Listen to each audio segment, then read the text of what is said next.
2024 is about to come to a close, and man, this was such a damn good year for gaming. So many amazing experiences were released this year, and I got a chance to try out a good chunk of them. So today, I thought it might be fun to look back on all of the games that I got to play this year and pick my top 5 favorites. Now keep in mind, I didn't play every game that came out this year, so some of the best games of the year like Helldivers 2 or Black Myth Wukong might not be on the list just because I didn't play them. Also, this list will be entirely based on my opinions. I'm not going to try and be objective about why I put certain games over others. This is simply based on what I thought of the games and nothing else. So without further ado, let's go!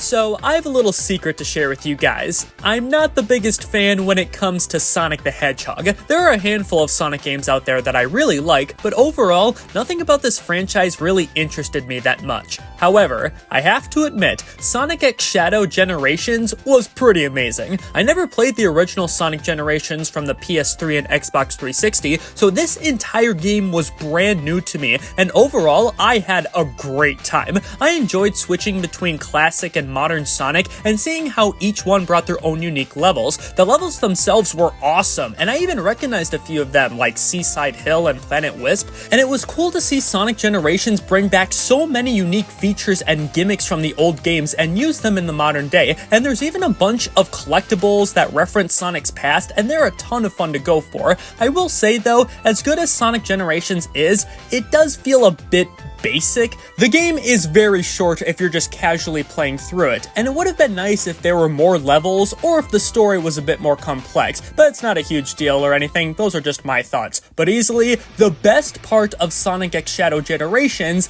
is the Shadow half of the package. Unlike Sonic, Shadow Generations takes itself a lot more seriously and tells an actual story, and it's very compelling to see unfold. We have more levels to play through that, in my opinion, are way more interesting than the ones in Sonic Generations. We have a bunch of dark abilities throughout the adventure that are so much fun to use and make the levels a lot more unique. Sonic Generations was already a pretty good game on its own, but Shadow Generations was a very pleasant surprise that absolutely makes this package worth it in my opinion.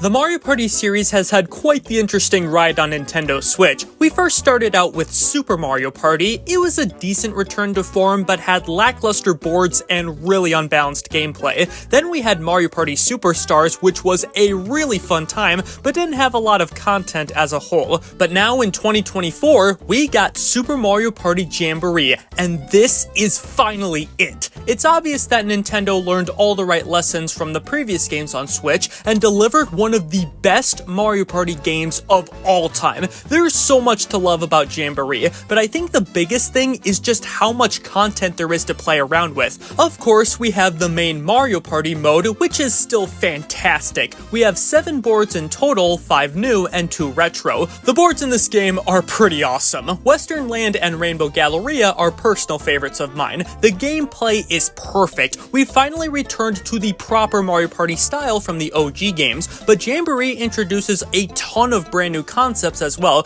like the new Jamboree buddies that'll occasionally pop up throughout the game. There are over 110 minigames to play, and most of them are a blast, and we have the return of Minigame Island, which offers several unique ways to play the minigames. And on top of that, there is so much side content to check out. One problem I have with other Mario Party games is the lack of compelling side modes, but that is definitely not a problem here. We have Rhythm Kitchen, Paratroopa Flight School, Toad's Item Factory, the Koopathlon, Bowser Kaboom Squad, and there's even a small story mode where you get to do some light exploring and fight some bosses. It's hard to believe that a Mario Party game would be one of my favorite games of the year, but Jamboree was an amazing return to form for the franchise, and I'm very excited to see where the series goes from here.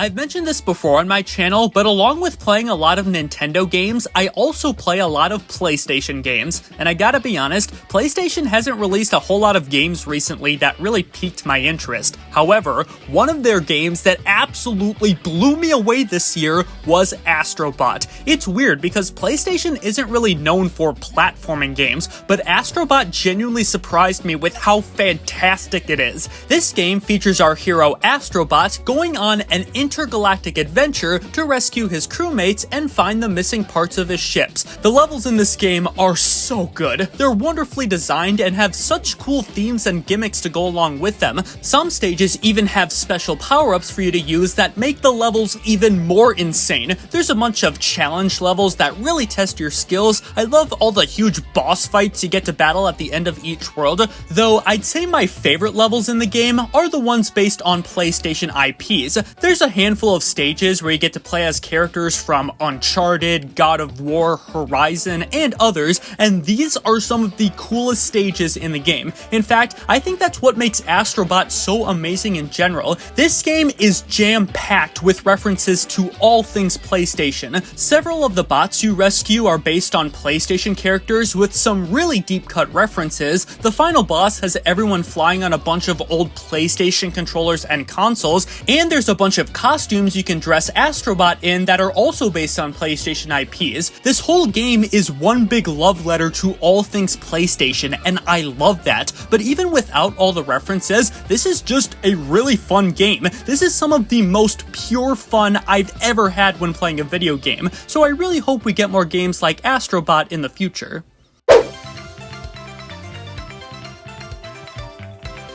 From late 2023 into 2024, the Nintendo Switch has seen the revival of many Mario RPG series. We got the remake of Super Mario RPG from the Super Nintendo, we got a brand new Mario & Luigi game that we may or may not talk about later, and we also got a remaster of the beloved GameCube classic, Paper Mario: The Thousand Year Door. Fun fact, I actually bought and played the original GameCube version last year, but never got around to fully beating the game until this remake. Whenever I hear people talk about this game, they always talk about how it's one of the greatest Mario games of all time.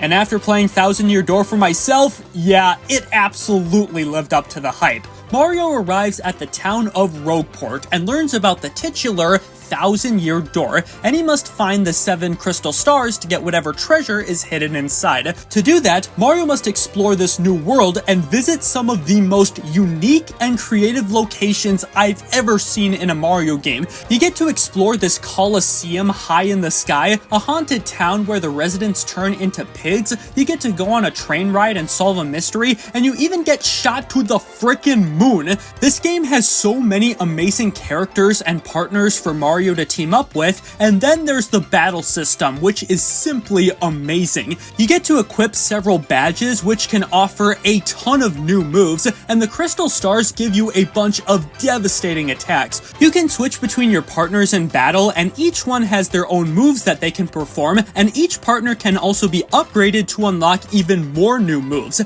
And on top of the main adventure, there's a ton of side quests that you can complete as well. You can find star pieces to unlock more advanced badges, there's the Trouble Center where you can get a bunch of requests from citizens, and there's the Pit of 100 Trials where some of the toughest enemies in the game reside. Paper Mario: The Thousand Year Door is a masterpiece, and I totally see why this game is so highly regarded.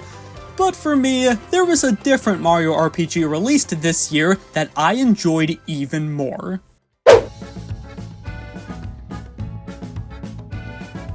The Nintendo Direct from June 2024 was one of my favorite directs of all time. There were so many amazing announcements on that day. We got a new Zelda game, a new trailer for Metroid Prime 4, Mario Party Jamboree, Donkey Kong Country Returns HD, but undoubtedly, my favorite announcement of that Direct was Mario & Luigi Brothership. After years of nothing from this series, we finally got a brand new Mario & Luigi game, and I was so incredibly excited. I picked it up day one, and after 30 hours of playing Brothership, I can easily say that this is one of my favorite Mario games of all time. The game features Mario and Luigi sailing across the seas, trying to reconnect the land of Concordia, while also trying to stop the villain Zocket from taking over the world. That's the very bare bones version of the plot. The story actually gets a lot deeper as the game goes on, and it's very interesting to see unfold. But going beyond the story,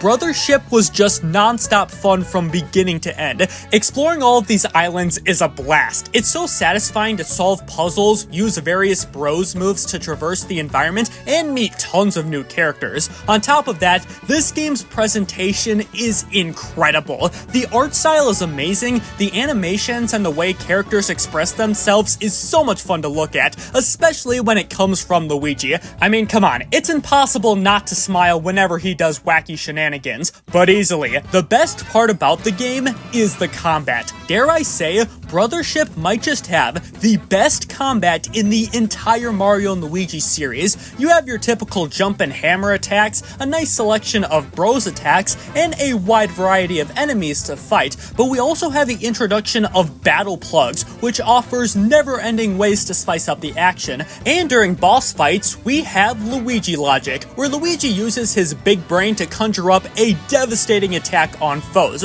Mario and Luigi Brothership is everything I could have wanted out of a new Mario and Luigi game, and I hope this means we're getting more games like this in the future. But for right now, just know that this game is fantastic, and is my pick for the best game of 2024.